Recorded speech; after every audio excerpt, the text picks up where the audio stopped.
Bom dia, boa tarde, boa noite, sejam bem-vindos ao canal. E no vídeo de hoje, então, nós vamos falar sobre o maravilhoso, incomparável, o Vermelho e Negro do Henri-Marie Beyle, ou então, como nós conhecemos, Stendhal.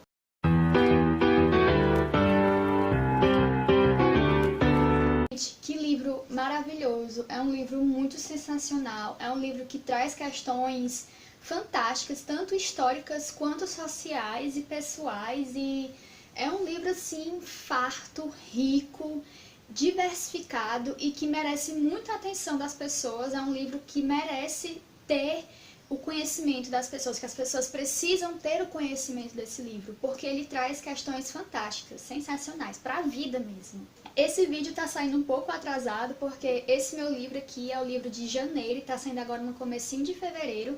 Pra quem não sabe do que eu tô falando, eu vou deixar aqui nos cards e na descrição do vídeo o meu vídeo sobre os 12 livros que eu vou ler durante o ano.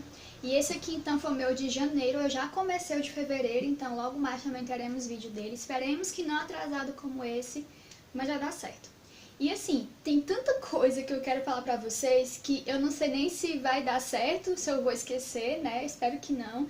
E também muitos detalhes, sabe? E eu espero que eu consiga transmitir toda a essência do livro pra vocês, tá bom? No final do vídeo eu vou falar os textos de apoio que eu utilizei como base para compreender melhor sobre o autor e sobre a história, e vou deixar também um link de um canal Literatura Fundamental, onde uma professora da Unicamp, que ela é especialista em Stendhal, né, literatura e história, ela explica então sobre o autor, sobre o livro. É muito bom, gente, é maravilhoso. Vou deixar o link lá embaixo para vocês conhecerem também, tá bom? Então, primeiramente falando um pouco do Stendhal. Como vocês devem ter ouvido eu falar, o nome dele na verdade era Henri-Marie Beyle. Eu não vou ficar falando muito o nome dele porque eu não sei falar francês, inclusive se eu estiver falando errado, por favor me corrija nos comentários, certo? Inclusive agradeço, porque como eu falei, eu não sei falar francês, né? Eu só tô dizendo o que eu escutei da professora falando, mas vai dar certo. Então, ele nasceu em 1783, precisamente 6 anos antes, né, da Revolução Francesa, né, que foi em 1789, e desde muito cedo ele tinha uma paixão muito grande por revoluções. E aí isso meio que levou ele a detestar, no caso odiar, o pai dele, porque o pai dele era um monarquista com unhas e dentes. Ele defendia a monarquia assim pela vida toda. O pai dele era advogado, ele prezava muito pela sua posição social, pelas suas riquezas. É tanto que num pós-fácil sobre o autor, que tem tanto aqui no livro quanto em um dos textos de apoio, o próprio Stendhal fala que o pai dele o amava somente como um portador do seu nome, não como filho. E esse sentimento de ódio pelo pai dele se agravou quando a mãe dele faleceu. A mãe dele faleceu, ele era muito jovenzinho ainda, tinha uns 6, 7 anos. E aí então a falta da figura da mãe fez com que ele odiasse ainda mais o pai dele, porque a mãe dele era a perfeição, era aquela mulher casta, aquela mulher devotada, aquela mulher boa, e o pai dele era tudo o contrário para ele, né? Ele achava que o pai dele era totalmente o contrário, ainda mais porque o Stendhal tinha essa inclinação para as revoluções, né, para as marchas do povo, para as revoluções do povo, enquanto o pai dele defendia, né, a monarquia. Bem, então, o Stendhal, ainda criança, foi mandado para um colégio. Ele passou 10 anos nesse colégio e lá ele descobriu sua paixão por matemática. Ele percebeu que tinha esse dom para matemática e resolveu então fazer a prova para poder se tornar matemático. Ele foi para Paris, então, ele morava em outra cidade lá, que é Grenoble, algo assim, certo? Eu vou deixar a grafia aqui. E como eu falei também, se eu estiver falando errado, me corrijam, tá? Tudo que eu falar em francês, vocês podem me corrigir, tá bom? Porque, como eu disse, eu não sei falar francês, mal sei português, né? Enfim. Então, ele morava nessa cidadezinha, ele foi mandado lá para Paris, e aí lá ele não conseguiu fazer a prova para entrar na universidade, né? Para fazer matemática, justamente porque ele ficou muito doente. O pai dele continuava mantendo ele lá, né? Achando que provavelmente ele estava estudando, mas ele resolveu então viver uma vida de bom vivant, né? E também de um Dom Juan. Ele queria fazer comédias, né? Ele queria escrever comédias e também queria ser o galã das mulheres. Nenhuma coisa nem outra deu certo, sabe? Então esses projetos de vida dele não foram muito bem sucedidos. E aí então, por conta de um primo, de um parente na verdade, não sei bem se é um primo, mas um parente dele, que trabalhava nas tropas de Napoleão, fez com que ele também fosse trabalhar lá nas tropas e que ele virasse cônsul, depois ele virou subtenente, ele foi subindo de patentes. Chegou um momento, inclusive, mais pra frente de sua vida, que ele realmente conheceu Napoleão e que ele teve essa figura, assim, na vida dele como o centro da vida dele, né? Ele admirava muito Napoleão. Uma característica até que está muito contida neste romance dele e também em outros romances dele que tem esse tema relacionado. Ele trabalha por muito tempo, então, nas tropas de Napoleão, né, nas frotas de Napoleão. E aí, então, ele vai viajando por diversos países até que ele se estabelece na Itália. Quando ele chega na Itália, que ele passa um período lá na Itália, o Império de Napoleão já está em defasagem, né, já está caindo. E aí, então, quando ele vê a paixão do povo italiano, né, contra as investidas de Napoleão, ele começa a ter uma percepção diferente de Napoleão na sua vida. Ele meio que desiludido porque a monarquia estava voltando, né, já que Napoleão tinha sido derrubado, estava sendo exilado na ilha de Elba, ele então fica na Itália e passa então a ser romancista. E aí então ele começa, né, a usar o Stendhal como pseudônimo para as suas obras.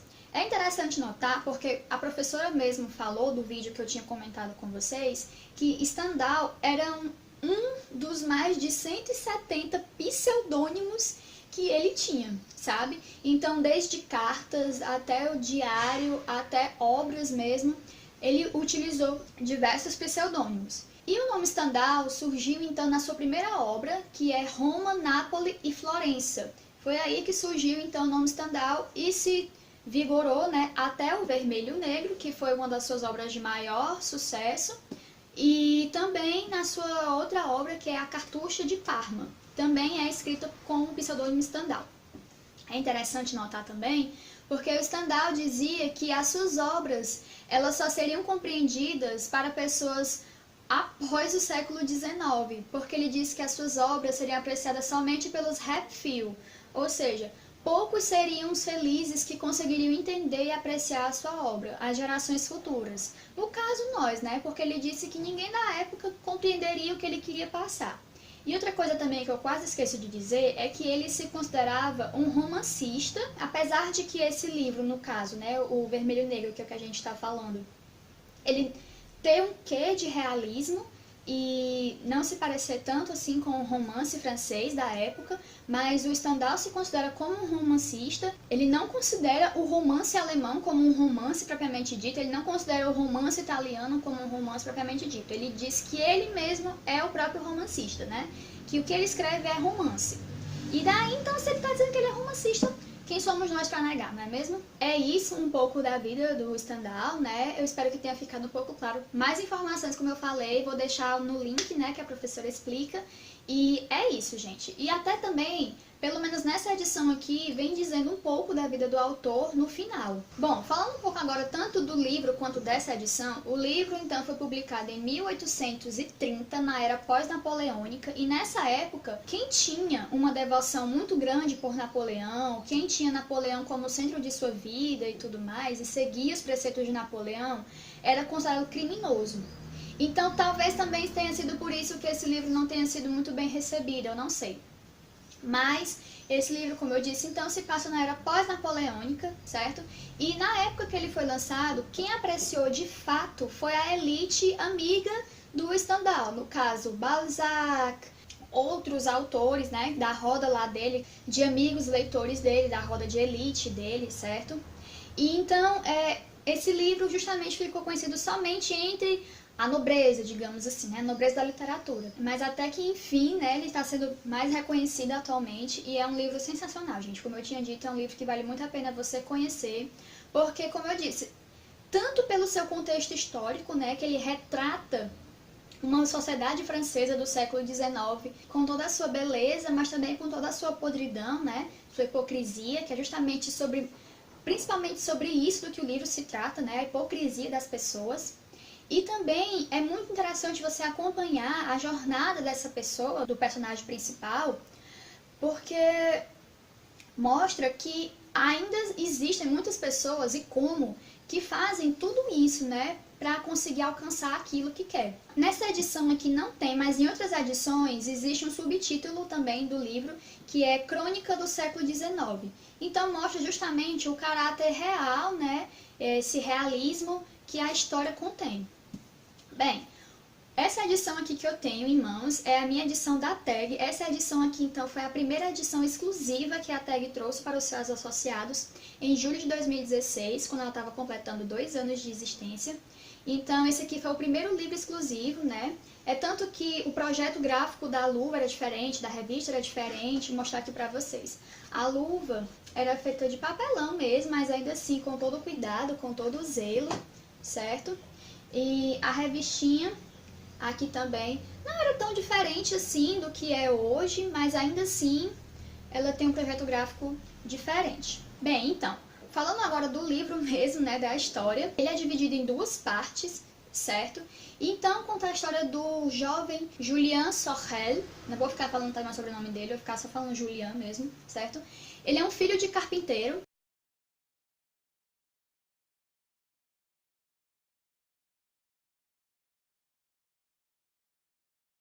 Só que ele sonha em ter uma posição social melhor. Tanto como o Stendhal, ele tem uma paixão imensa por Napoleão. Napoleão é o ídolo da vida dele.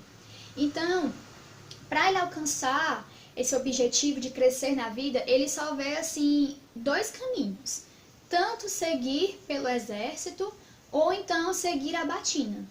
E aí alguns historiadores falam, né? Alguns historiadores não, alguns pesquisadores da obra do Stendhal falam que é justamente por isso que o nome do livro se chama O Vermelho Negro, porque o vermelho representaria a cor do exército, né, a cor da roupa do exército, e o negro então representaria a batina do padre. Já a professora da Unicamp, ela fala também que esse vermelho negro poderia se dar por conta do vermelho ser o sangue, né, ser as paixões que o Julien tem ao longo do livro, e o negro poderia também justamente ser esse lado obscuro que o personagem tem, essa hipocrisia na qual ele se reveste, certo? E eu tô só falando outras coisas, né? Não chego no enredo da história. Então, o Julien, ele vai então estudar latim, ele vai estudar latim assim, ele vai decorar a Bíblia inteira, né, para dizer que sabe latim e para poder então ingressar mais facilmente no seminário, né, para ingressar mais facilmente na igreja. Ele estuda bastante também e ele tem uma memória impecável. O prefeito lá de onde ele mora, né, numa cidadezinha do interior da França, onde ele mora, contrata ele para virar então preceptor dos seus filhos. E ele vai então, e aí ele vê nisso uma oportunidade justamente de crescer na vida, né? Como na própria sinopse atrás, na 4ª capa, fala, o personagem, né, o Julien, ele precisa revestir sua revolta com polidez, seus interesses com paixão, sua hipocrisia com inocência e assim lutar contra a opressão e os preconceitos da exclusivista sociedade francesa do início do século XIX. Então é isso que ele faz, ele se reveste de uma hipocrisia imensa, ele demonstra ser algo que ele não é, justamente para que você leve a pensar que ele vai lutar contra esse sistema, que ele vai se rebelar contra esse sistema. E aí, chegando então lá na casa do prefeito, né, ele acaba por se envolver com a mulher do prefeito, ela fica perdidamente apaixonada por ele e ele a utiliza somente como orgulho, para mostrar que como é possível, né, um jovem filho de um camponês, sem eira nem beira, consegue então seduzir uma mulher que é a esposa do prefeito, do todo-poderoso prefeito, desse prefeito que é, no caso, então, monarquista. Vai se passando o tempo, né, a mulher vivia sofrendo com esse amor impossível e ele não ligava para ela de forma alguma, ele só queria saber dos seus objetivos, né, de alcançar as suas conquistas, só tinha essas metas na cabeça. E utilizava a pobre da senhora de Renal, que era a esposa do prefeito, né, para alcançar aquilo que ele queria. Só que aí num belo dia, né, nem tão belo assim na vida do Julien, acabam meio que descobrindo que eles têm um caso e ele é então enviado para o seminário lá em Besançon, e ele passa mais ou menos 1 ano e meio, 2 anos lá, como no seminário, e ele então é enviado a Paris. Ele conhece lá um marquês, e ele começa a se envolver então também com essa família dele, e aí ele passa então a compreender como é que a sociedade se comporta, como é que as pessoas se comportam perante a sociedade. E ele vai então se revestindo ainda mais com hipocrisia, com polidez, justamente para mostrar às pessoas uma realidade que ele não possui, né? E assim ir entendendo o que se passa na cabeça dessas pessoas para depois meio que acabar com elas e ele alcançar o poder dele. Acaba também que ele se apaixona pela filha desse marquês, e aí parece-me que, na verdade, nesse caso ele realmente gosta dela, apesar de que ele vive conflitos de que, além dele gostar dela, ele quer usar ela para conseguir mais poder, mais conquistas, ter mais coisas.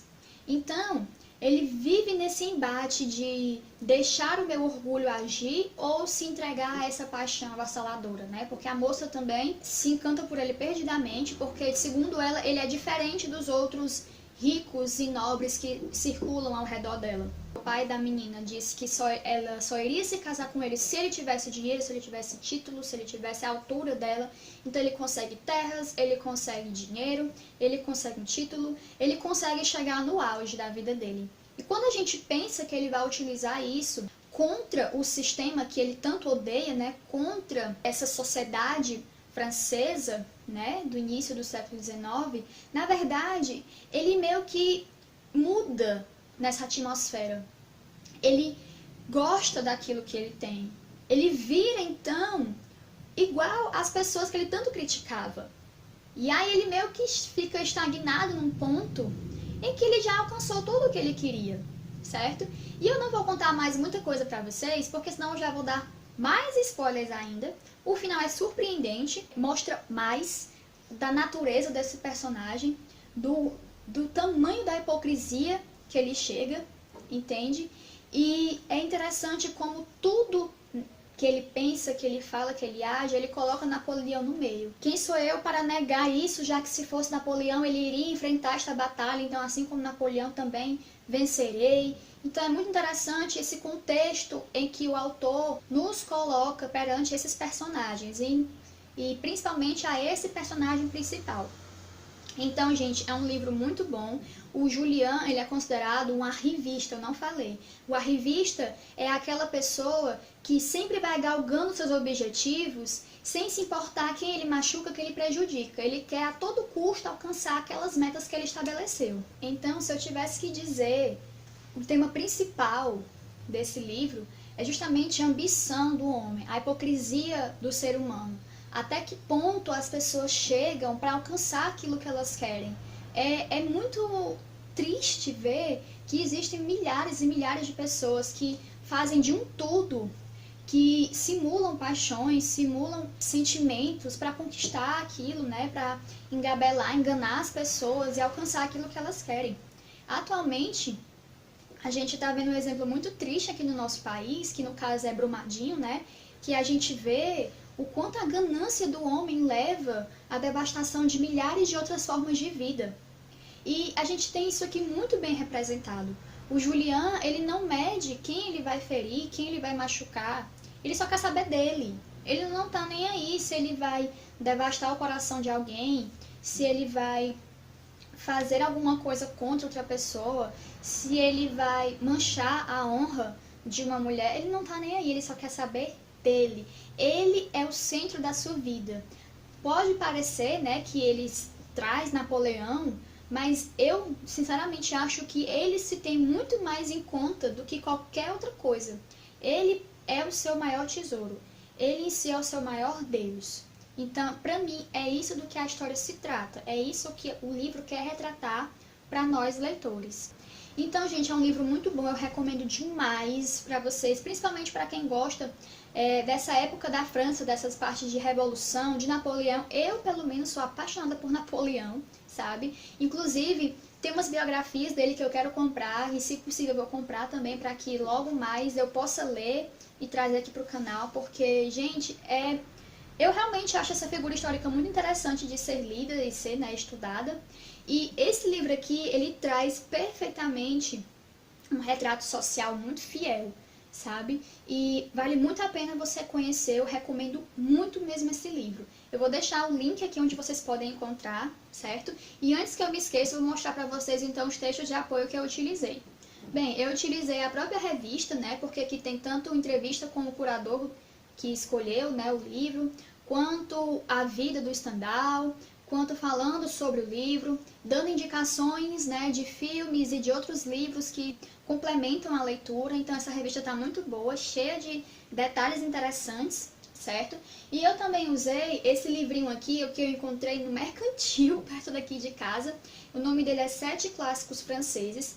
Ele traz um texto bem curtinho sobre o Stendhal, e é só um, em que ele fala que Stendhal teve uma influência tão grande posteriormente que até Machado de Assis se valeu do estilo de escrita dele para usar em suas obras, principalmente em Memórias Póstumas de Brás Cubas. Então é muito interessante esse texto, porque mesmo pequeno ele traz um conteúdo muito interessante e traz essa realidade, né? Como essa influência desse escritor francês chegou até nós por meio de um clássico da nossa literatura. Eu utilizei aquele vídeo que eu tô sempre comentando com você, dessa professora lá da Unicamp, vou deixar também o link, não vou esquecer, tá bom? Vou deixar pra vocês.